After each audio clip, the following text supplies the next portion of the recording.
Hello everyone friends, आज मैं इस वीडियो में सेमी फाइनल एसएफएम पेपर के एक चैप्टर एसएफएम के बारे में बात करूंगा। तो उससे पहले आइए सबसे पहले इस एसएफएम पेपर के बारे में कुछ चीज़ें देख लेते हैं। अगर सिलेबस की बात करें तो इसमें 4 सेक्शन है, ABCD। सेक्शन है इन्वेस्टमेंट डिसीजन, जिसका वेटेज 25% है। Financial market and institution 20% weightage. Security market and portfolio management 25% weightage. और फाइनेंशियल रिस्क मैनेजमेंट, इसका वेटेज 30% है। तो ये 4 सेक्शन में पूरा सिलेबस डिवाइडेड है। और इस चारों सेक्शन के अंदर सेक्शन ए में 3 चैप्टर, सेक्शन बी में 4 चैप्टर, और सेक्शन सी में 1 चैप्टर, और सेक्शन डी में 3 चैप्टर। तो टोटल मिला के एसएफएम के इस पूरे सिलेबस में 11 चैप्टर्स हैं। चैप्टर 1 की बात करूं तो चैप्टर 1 कैपिटल बजटिंग का रिटर्न पॉइंट ऑफ व्यू से है, जबकि चैप्टर नंबर 2 कैपिटल बजटिंग का रिस्क पॉइंट ऑफ व्यू से जो एनालिसिस किया जाता है वो चैप्टर नंबर 2 में कवर होता है। तो यहाँ पे return point of view cover होता है, यहाँ पे risk point of view cover होता है कैपिटल बजटिंग का। तीसरे चैप्टर में लीजिंग डिसीजन होता है कि कैपिटल बजटिंग में जब एसेट को लेना है तो उसे लीज पे लिया जाए या फिर परचेज किया जाए। ये डिसीजन चैप्टर नंबर 3 के अंतर्गत लिया जाता है। फिर सेक्शन बी में हमें इंस्टीट्यूशंस इन फाइनेंशियल मार्केट और इंस्ट्रूमेंट इन फाइनेंशियल मार्केट के अंदर जो इंस्टीट्यूशन और इंस्ट्रूमेंट काम करते हैं उसके बारे में, और कैपिटल मार्केट इसके बारे में जानकारी यहाँ पे मिलेगी चैप्टर नंबर 6 के अंदर। जबकि कमोडिटी एक्सचेंज, जैसे स्टॉक एंड शेयर्स का सेल परचेज के लिए हमारे पास स्टॉक एक्सचेंज होता है, वैसे ही कमोडिटी एक्सचेंज के लिए ये कमोडिटी एक्सचेंज होता है। तो कमोडिटी एक्सचेंज के बारे में चैप्टर नंबर 7 में हमें सीखना है। फिर सेक्शन सी के अंदर सिक्योरिटी एनालिसिस एक पार्ट और पोर्टफोलियो मैनेजमेंट दूसरा पार्ट, ये दोनों चीज़ें भी ये चैप्टर नंबर 8 के अंदर सीखना है। फिर अगर सेक्शन डी की मैं बात करूँ तो यहाँ पे रिस्क क्या होता है, वो भी फाइनेंशियल रिस्क और उसका मैनेजमेंट, चैप्टर 9। जबकि 10 में हमारा डेरिवेटिव्स ये कवर होगा।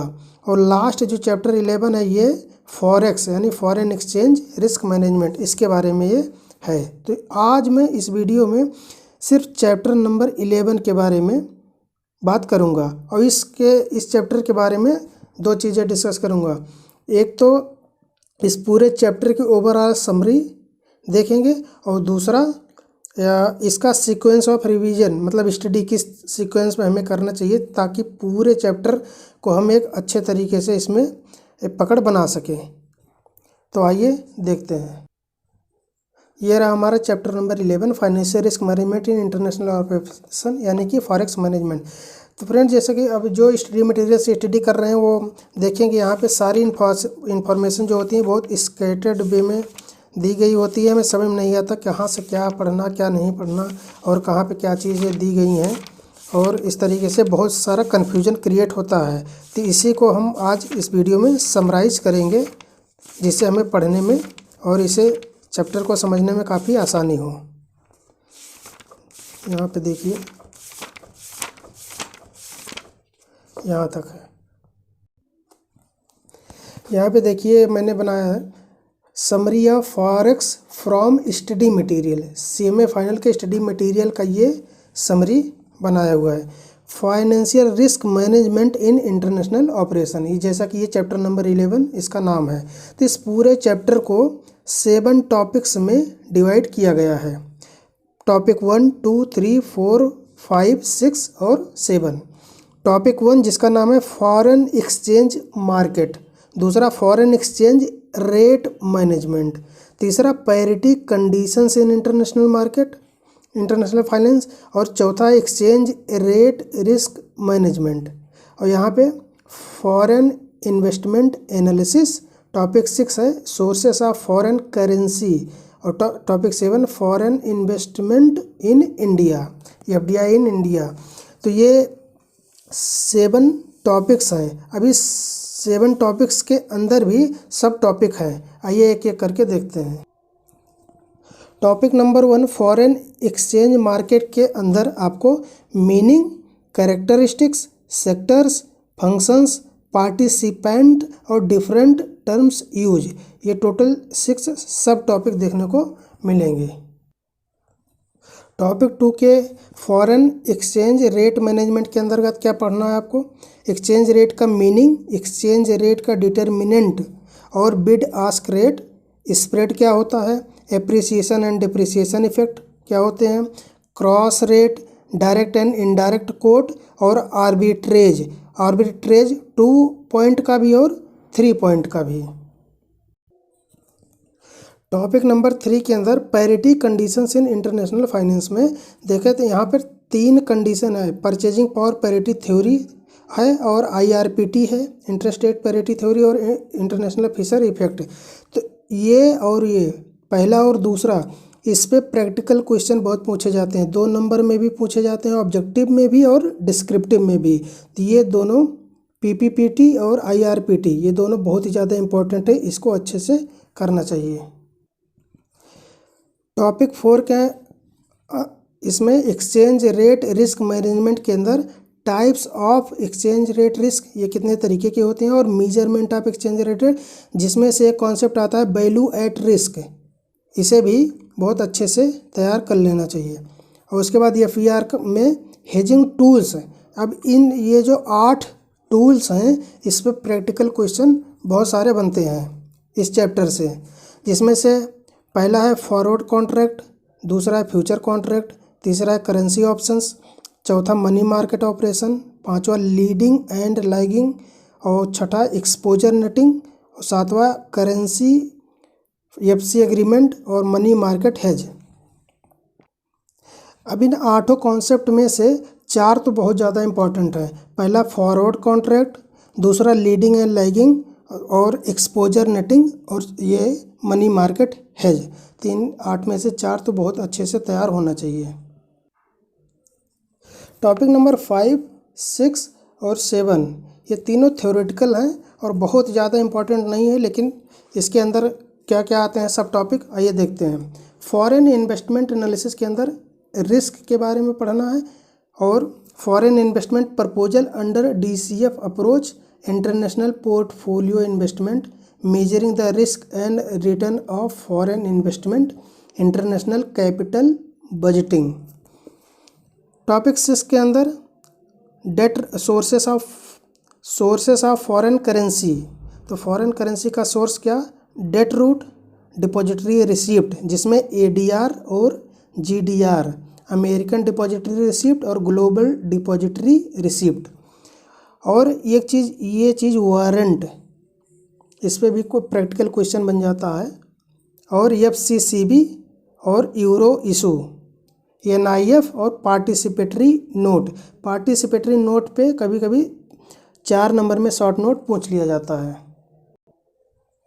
टॉपिक नंबर 7 जो ये लास्ट टॉपिक है, फॉरेन इन्वेस्टमेंट इन इंडिया, इसके अंदर जॉइंट वेंचर के बारे में पढ़ना है कि रीजंस पढ़ने हैं कि क्यों जॉइंट वेंचर इंडिया में क्यों। उसके बाद बेसिक एलिमेंट, स्ट्रक्चर, मैनेजमेंट और टर्मिनेशन, ये 5 सब टॉपिक हैं इस टॉपिक के अंदर। तो इस तरीके से हमने इस पूरे चैप्टर का एक ओवरव्यू और समरी देख लिया। अब देखते हैं इस चैप्टर को किस सीक्वेंस में रिवाइज किया जाए जिससे हमें मतलब आसानी हो और अच्छे से समझ में भी आए। इस चैप्टर को, फॉरेक्स चैप्टर को अच्छी तरीके से समझने के लिए आपको इसी सीक्वेंस में पढ़ना चाहिए, स्टडी करना चाहिए। देखिए, इसमें इस चैप्टर में 2 पार्ट में डिवाइड किया है हमने। पार्ट A जिसमें बेसिक्स है और पार्ट B में फॉरेन एक्सचेंज रिस्क मैनेजमेंट के बारे में है। तो part A basics of foreign exchange, इसके अंदर में आपको यहाँ से शुरू करना चाहिए। सबसे पहले एक्सचेंज रेट, दूसरे नंबर पे direct quote, indirect coat, third two way quotes, 4 conversion of quotes, dealing with cross currency, उसके बाद dealing with cross currency in two way quotes. फिर कॉन्सेप्ट 7 के अंदर में spot rate and forward rate के बारे में जानकारी। फिर forward exchange contract, appreciation and depreciation. 10th है premium and discount rate. 11 fair forward rate, arbitrage using forward contract. उसके बाद आता है अपना ये 2 थ्योरी, IRPT और PPPT interest rate parity theory, purchasing power parity theory. फिर net position of dealer, spot arbitrage, swap points और फॉरवर्ड पॉइंट। तो बेसिक पार्ट के अंदर ये टोटल 17 कॉन्सेप्ट हैं, यहाँ से देख लीजिए। अब बेसिक पार्ट को कंप्लीट करने के बाद हमें यहाँ पे part B foreign exchange risk management, इसमें आना चाहिए। फॉरेन एक्सचेंज रिस्क मैनेजमेंट क्या होता है उसके बारे में। फिर 19 नंबर पे इनवॉइसिंग इन लोकल करेंसी। उसके बाद hedging through forward contract, cost of hedging, forward contract premium, additional cost of early settlement. उसके बाद roll over and cancellation on maturity के टाइम पर, और roll over and cancellation before maturity पर। Interest rate का quotation. उसके बाद inter bank rates and margins, different types of margin होती हैं उसके बारे में। फिर आता है लीडिंग एंड लैगिंग। फिर आता है नेटिंग। फिर मनी मार्केट हेज, फिर letter of credit, late extension and swap difference, और ट्रांजैक्शन एंड ऑपरेटिंग एक्सपोजर्स। और लास्ट होता है नोट्रो, ओट्रो एंड लोरो अकाउंट्स। तो ये इस पूरे चैप्टर में टोटल 33 कॉन्सेप्ट के अंदर ये कवर हो जाता है ये चैप्टर। तो इस वीडियो को देखने के बाद फॉरेक्स चैप्टर को पढ़ने में और समझने में अब आपको काफ़ी आसानी होगी। अगर आपकी कोई क्वेरी हो, कोई सजेशन हो, तो आप कमेंट बॉक्स में कमेंट कर सकते हैं। Thank you so much.